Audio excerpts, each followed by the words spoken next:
Hello, good day. Welcome back to another entrepreneur training section. My name remains Prince Yemi Kasali. In today's edition, we shall be talking about Kunu drink. Kunu drink is a very healthy drink which is made of millet and guinea corn. But before I move further, please subscribe to our YouTube channel and follow us on Facebook. So back to our talk. Kunu is made of two grains, millet and guinea corn. Buy your two products, then you wash carefully. This is a little bit very dirty, so you wash carefully because they are being sun dried, and you know the way we get them in the market. So they are being exposed to dust and every other thing. So we wash them carefully. Make sure we wash it till it is white. Then at the same time, make sure you're not pouring the lower part, which is the sandy part, into your production. Then you pour water and leave it for maybe 10 hours or 24 hours as you wish. But this lasts for about 4 days because I don't have much time to go back to it. But all I did was to make sure every day I change the water in order not to mess the whole area with the fermentation odor. So I have my guinea corn and millets now. Other ingredients I'll be using is sweet potato. Then I'll be adding garlic. This is ginger. My ginger is not too much and I think some of them are dried already. Then I have my clove. I would wash my guinea corn and millet carefully. I've done that. The more fermentation, the more you need to wash very well so as the fermentation smell should go off. Then I've peeled my sweet potato, slice it into more smaller particles because I'll be using my grinder, my own blender. So that's that. I poured everything in this, everything to rinse. So I am rinsing everything, my ginger, my garlic, my sweet potato, I'll be grinding these in batches. So I'll first of all grind my ingredients and put it down because sometimes it is good for you to have these ingredients, the sweet, for about some few hours before pouring it into the solution. So that is why I'm grinding it first. And so far I will be grinding my millet also in batches. It will take me close to an hour to do all this grinding. So that would have given my sweet potato to go through few fermentation process. It would have started rising.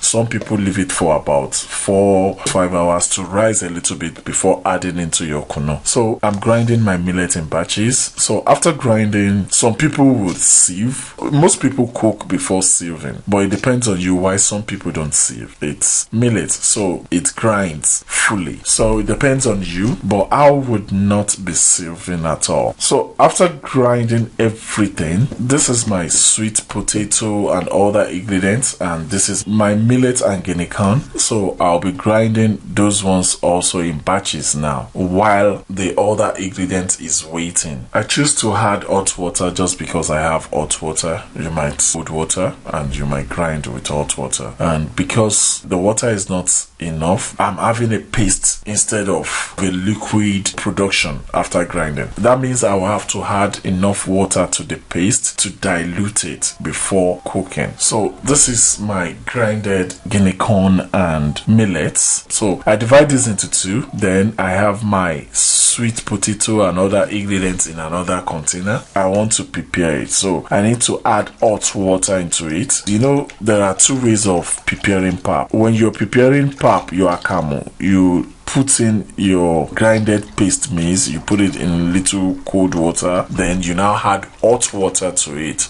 then it rises and it gets cooked, or you put it on fire and stir. So most of the time if you're doing kunu, most people use the first method. They pour hot water into it, rise and stir immediately, so it gets cooked and it changes color, then it gets thickened. So what I feel is the water I'm pouring in is not enough. I'm pouring a jug of water into 2 containers of more than half a paint rubber, so I think that is not going to be enough. That is why I'm having this kind of solution. So it is not cooked, it's a mistake, and the water is not enough to cook what we have. So what I'll have to do is to return this into the fire. So I'll be stirring on fire till it gets cooked. So I'll be cooking it right on the fire. So as you can see, there is changes. The way it looks, the color has changed. It has become a little bit deeper. Then it's becoming more of a pap now than the way it was. It was full of water then. Now it's better. So I'll be preparing in batches. Now see the difference between the two, the color and the way it is. One is more of pap like, while the other one is more of water like. You can see the way it moves. It's more watery than the other one. The other one is going in form of paste a little. So I'm putting this into the pot to put on fire.